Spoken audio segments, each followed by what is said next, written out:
everyone, welcome to 30 Minutes with D3D4 Football's new interview series where we talk life, the universe and everything in between with a guest every week. And I'm pleased to say that this week, to start us off, I'm joined by Port Vale super stopper Scott Brown. Scott, thank you very much for joining me tonight. Thank you for agreeing to come on.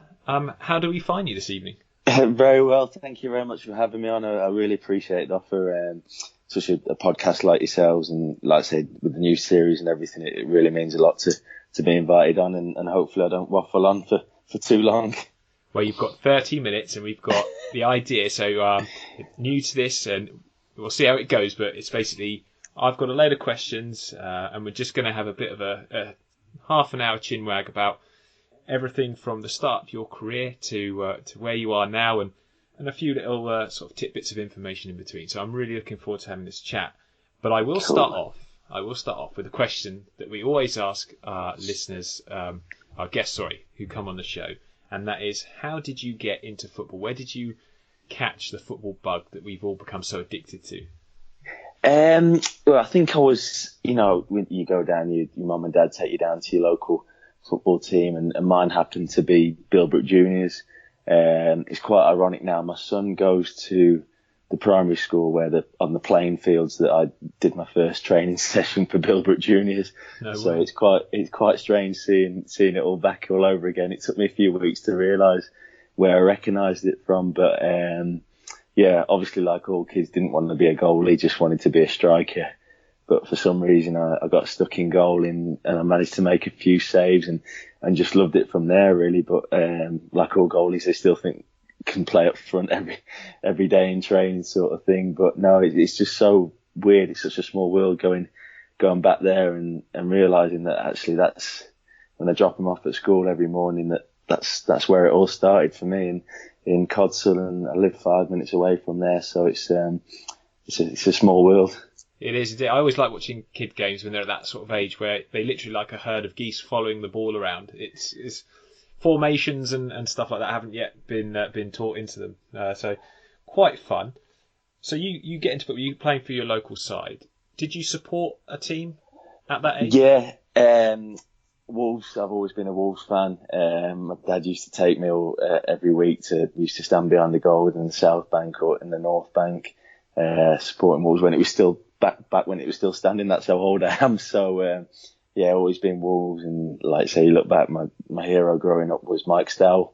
Oh really? Mike Stow, what a keeper. Mike Stow, he was brilliant. And again, like he was, when I got into the academy and things like that, he was academy goalie coach.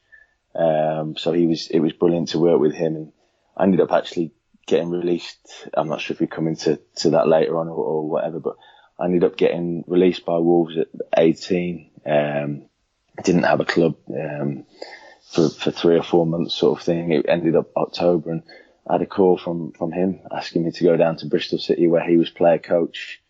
Ended up doing okay there, signed until the end of the season there, and I was living with him and his family, which was brilliant. His wife at the time and their 3 children, and it was brilliant. He literally taught me everything. I didn't know anything about anything at that time, and my mum said by the end of the season I was coming home with a racing post tucked under my arm, so he taught me a lot of the right things anyway. Yeah, brilliant. I mean, that must have been an absolutely amazing experience, because this is a guy you've sort of idolised as a kid, watching him playing goal for the team you support, and here you are, you're just taken under his wing. Yeah, I think I was nervous for the whole 9 months I lived with him, to be honest, just because he was your hero growing up, and just to be there every day working with him. And he was a fantastic goalkeeper person and a fantastic goalkeeping coach as well. And obviously he's gone on to bigger things, winning the league with Leicester and everything like that. So it was just crazy. Like, I remember the first night I drove down there and he went, right, we're going to the pub.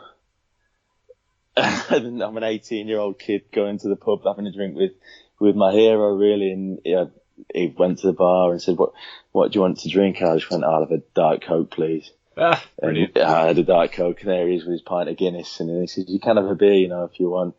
So, yeah, that's when my life changed, really. That's it, you're first getting into beer.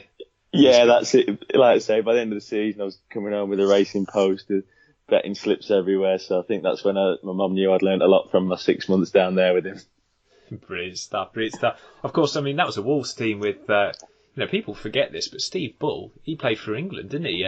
Sort of at the end of the 80s. And, he was a legend at Wolves, but they never quite achieved what you expected them to, I guess, at the time.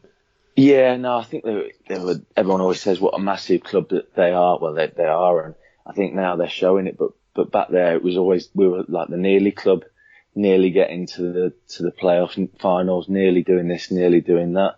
But Steve Bull, he was an unbelievable striker, and I don't think he quite got the recognition he deserved.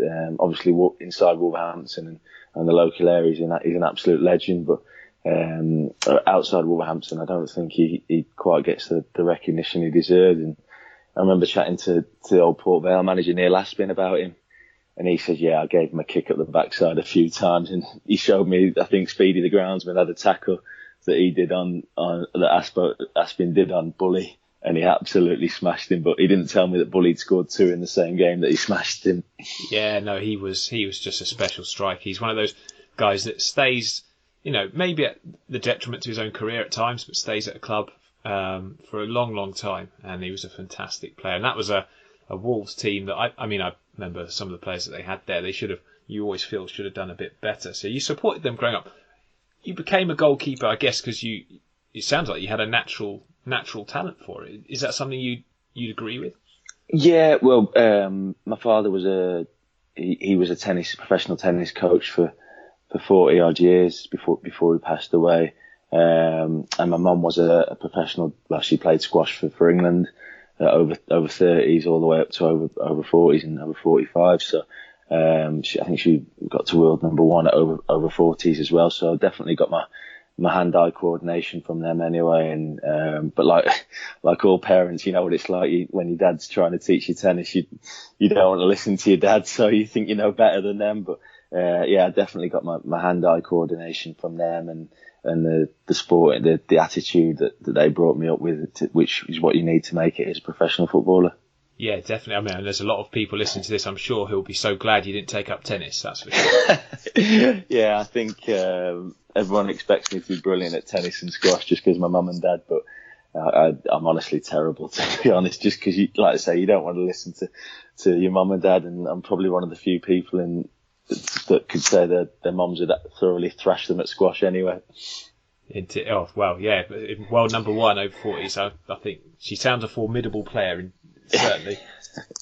So a bit of a different question now. Who is the bossiest player in your Port Vale dressing room? Because obviously you've got a few characters in there.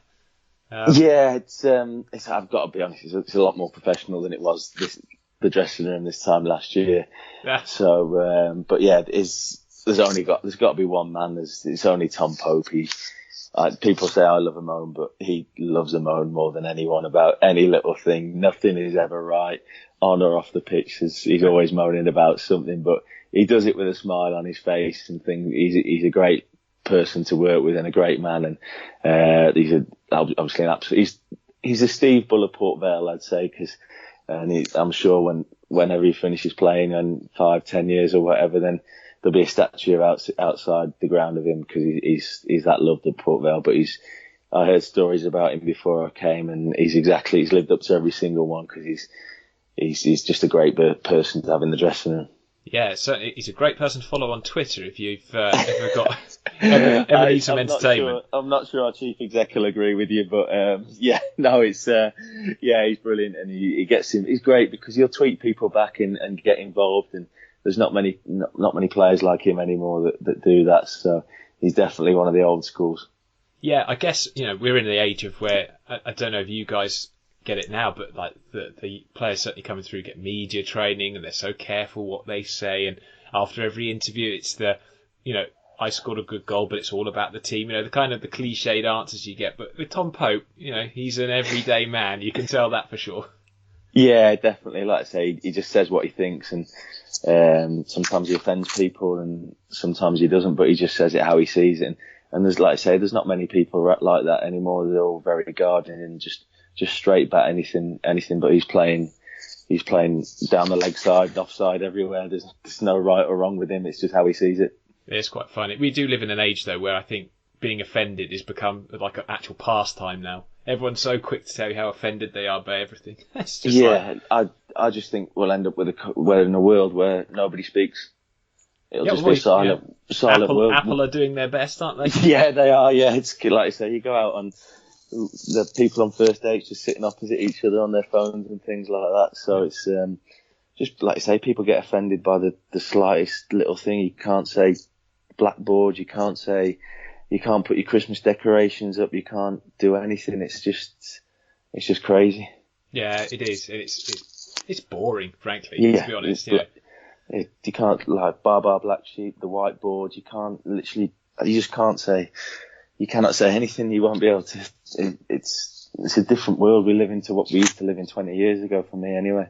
Yeah. It's certainly turning very beige. I think we've got to brighten it up a bit. I think, and Tom Pope certainly does that on Twitter. I'm sure while he's still on Twitter, it'll be bright anyway.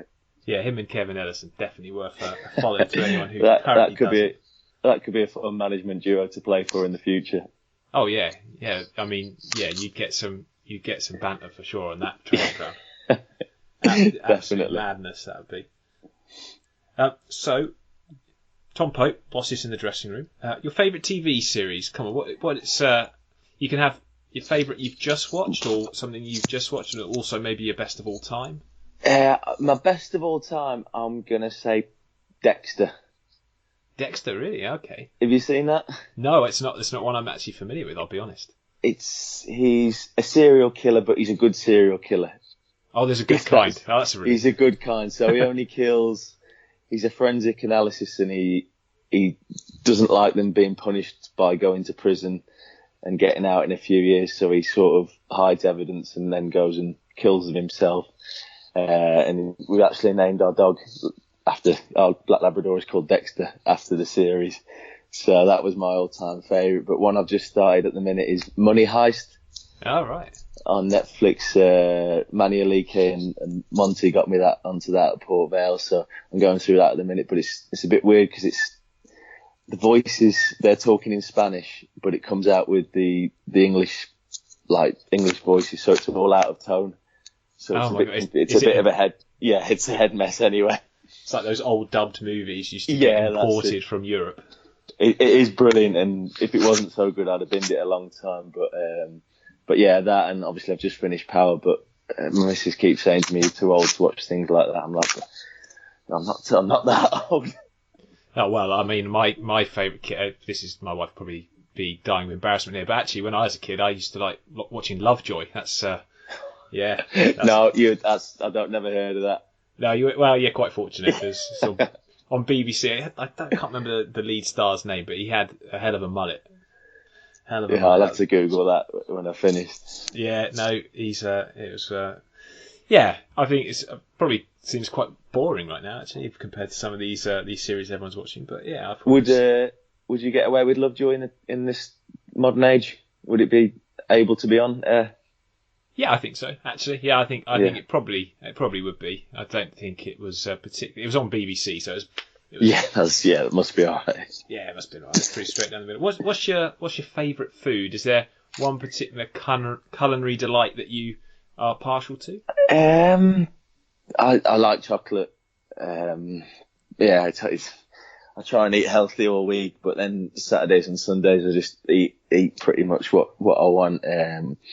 But yeah, it's hard because Friday afternoons you're trying to eat healthy, you're trying to be good and not eat, but because you have that much nervous energy, you just can't help eating. And when you go overnights and things like that, you're on the coach, you stop at the services, you eat, you get to the hotel, you eat again. You just feel like you're constantly eating all the time.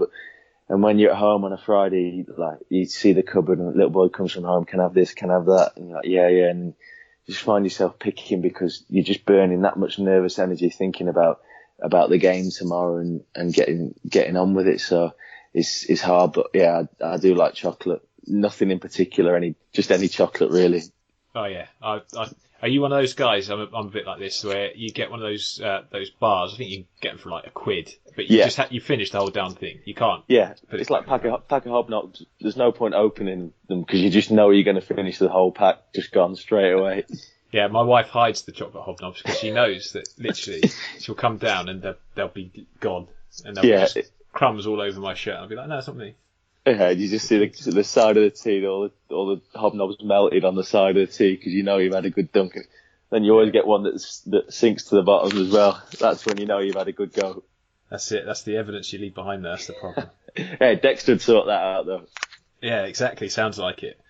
So back to your playing career then. So you spent you joined Cheltenham, didn't you? In 2004. Is that right? I think so. Yeah. 2004 or 2005, and in your first season, they went up via the playoffs.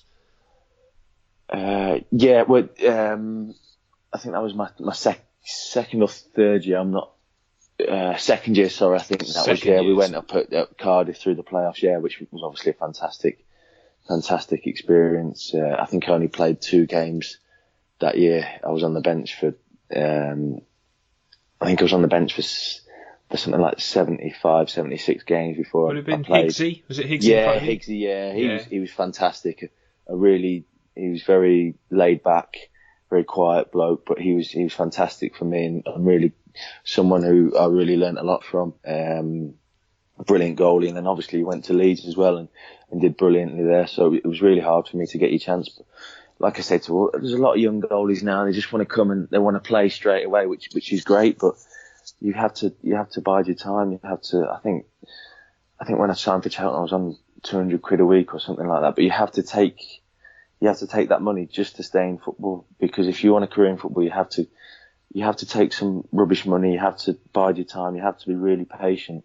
But you get your rewards later on in your career, because people want people who they know they can rely on. They're going to be solid. They're not going to moan too much when they're out of the team, but they know every single day they're going to work hard in training, and that's what you want. They don't want 21, 22-year-old kids who've just been released from academies who are just going to moan, suck their teeth and things like that when they're not playing. Yeah, they just want a real team. That's what League Two is about, and team spirit will get you a long, long way in this league. Yeah, well, you're famous, of course, for calling out players back in the day at Cheltenham who admitted in training they weren't trying. I've read that report.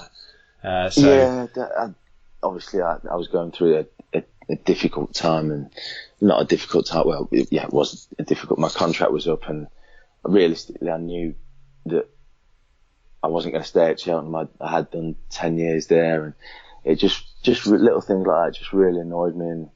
And well, it's something that the fans probably really, really admired you for, because as people who pay to come watch football, all fans want is just guys who put in the effort, really. Yeah, and I think that's, like I say, the Port Vale fans this year, and they've really got behind us, because they see 18 lads on a Saturday running, giving 110% for the manager, for the team, for the chairman and chair lady, because that's what you want. As long as your team puts 110% in, that's all you can ask for. Your time at Cheltenham finished on a sad note in terms of your father passed away.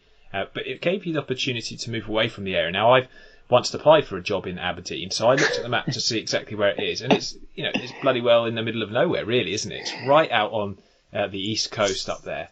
But what an experience that must have been for you. It was a strange time.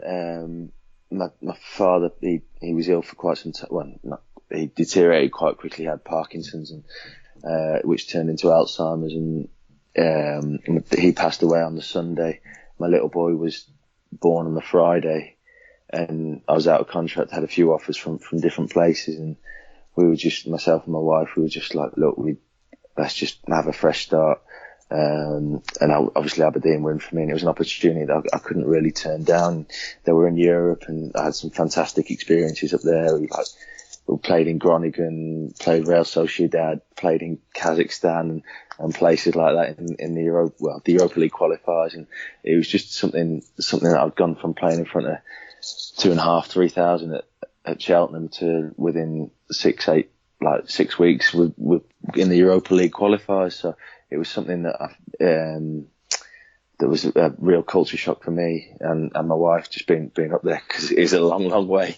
Yeah, it is. It's surprising how sort of far Aberdeen is from even like Glasgow and places, isn't it? Like say you're driving up, you think, I'm in Glasgow, I must be nearly there, and then there's another 3 hours up from there. So it was difficult for the three of us, with myself and my wife. We had no friends and or family up there. We were on our own, and just little things like you couldn't go out for a meal with your wife or whatever, because we didn't know anyone to look after the little one. And when my mum came up, or her mum, you can't just leave them with your little one, because they don't know who that person is, because they're that far away. But looking back, it was an opportunity that I couldn't turn down in terms of the experience and everything. But I think from a professional point of view, it was the gap between playing for Cheltenham and then playing for a team like Aberdeen, and 18,000, things like that every week. And if you're not winning after 20 minutes at Aberdeen, they're on you. They're on your back straight away. And I think it was a big, probably a step too far for me to go from playing in front of 3,000 to going straight to playing in front of 18,000 every week, expecting to win every single week, but comfortably. And I did find that really tough. Yeah, I can imagine it was a bit of a culture shock, I suppose, a life shock. But... Yeah, definitely. And I'd never lived in a city where I'd never moved to Cheltenham, so I never really experienced being in one place where it was football. And in Aberdeen, you're either an Aberdeen fan or you don't like football, because there's just no other football teams around there. So it was just walk, like you couldn't walk down the streets in the town centre for 10 minutes without someone stopping you and saying what they thought you were good or they thought you were rubbish. So it was a bit of a shock for me. But I'm glad I went. I mean, like working with Jim Layton was fantastic. Obviously a goalkeeping legend, and like playing at Celtic Park, and I think kept a club record 8 clean sheets in a row as well. So it wasn't all bad professionally, but I just think it was. I think almost when you're playing for a club like that, you need someone, especially a goalkeeper. You need someone who's almost taking a step down they've achieved something more than like playing in the champ, and then like they've got with Joe Lewis now, who's ticked every box going, and then he's almost like taking a step down to go to Aberdeen to come back up. And I think that's what you need when the expectation is such a club like that. Yeah, I can imagine it's a big step from going from Wadden Road up to, is it Pataudry? Is that there? Pataudry, yeah, that's the one. Yeah. I'm surprised I remembered that. That's just very cold, very windy, very dark.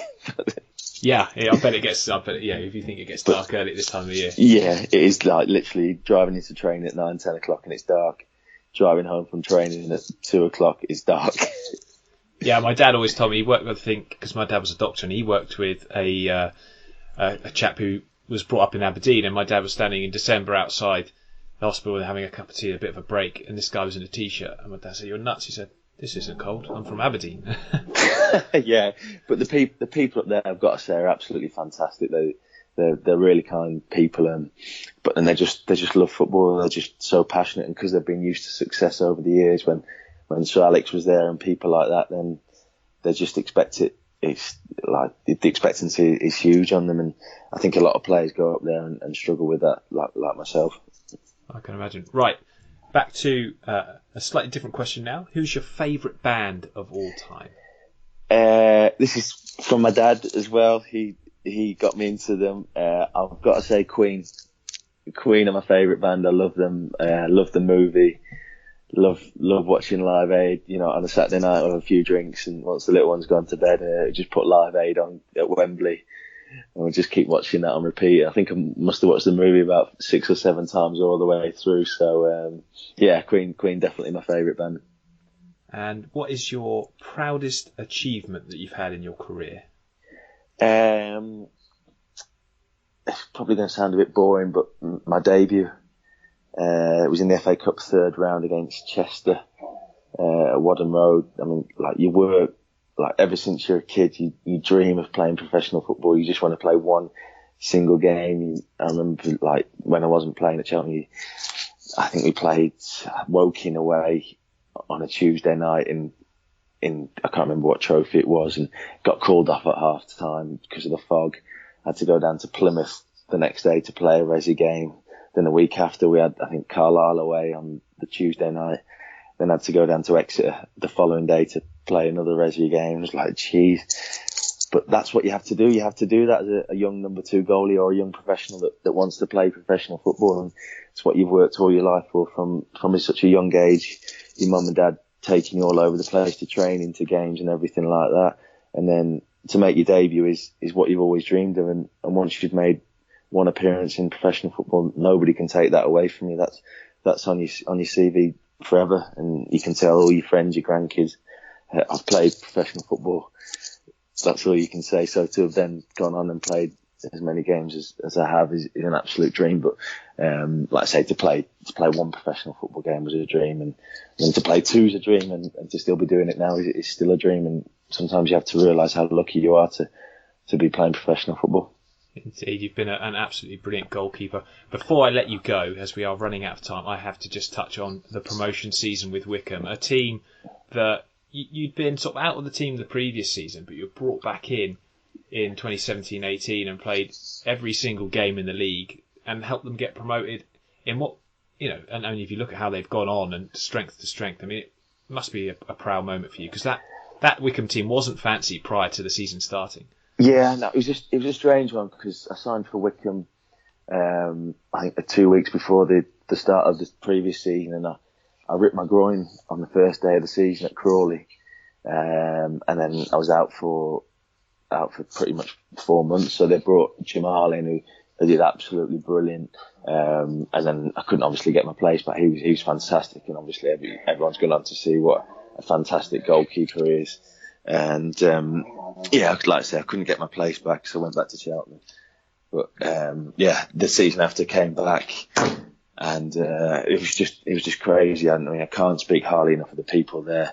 Gareth Ainsworth, Richard Dobson, the assistant, and Baz Richardson, the goalie coach. They're just real people, if you know what, excuse me, but they just give you so much exactly what you mean. I mean, I met Gareth. He's got time for everyone. Yeah, they're just Dobbo, the assistant, is fantastic as well.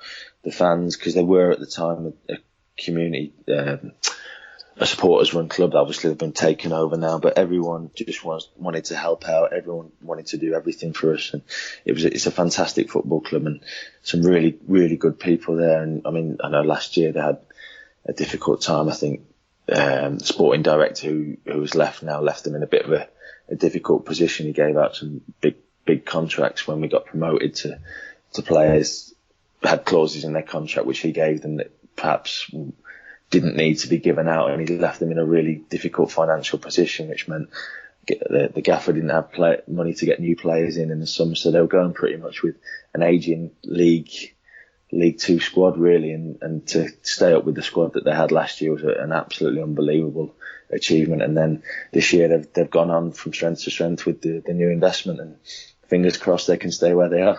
Yeah, let's hope so. And Scott, we are unfortunately out of time, but it's been an absolute pleasure speaking to you on the D3D4 30 Minutes with podcast. I hope you've enjoyed it. No, brilliant. Apologies if I've waffled on a bit, and thank you very much for having me on. It's been fantastic. We'll have to get you back on our normal podcast at some point. Yeah, you'll have to have extended time for me waffling on anyway. Brilliant. It's been an absolute pleasure. I hope you've enjoyed listening to this, guys. It's an ongoing series, so we'd like to hear your opinions, who you'd like us to get on. You can DM us, you can email us, d3d4football@hotmail.com. You can just tweet straight at us if you like as well, and we'll do our best to get those people to join us for 30 minutes in the D3D4 hot seat. That's been Scott Brown. I'm James Richards, and I hope you've enjoyed it, guys, and we'll catch you next weekend, or this coming weekend, for our normal podcast, and hopefully in a couple of weeks for another one of these. Thank you very much.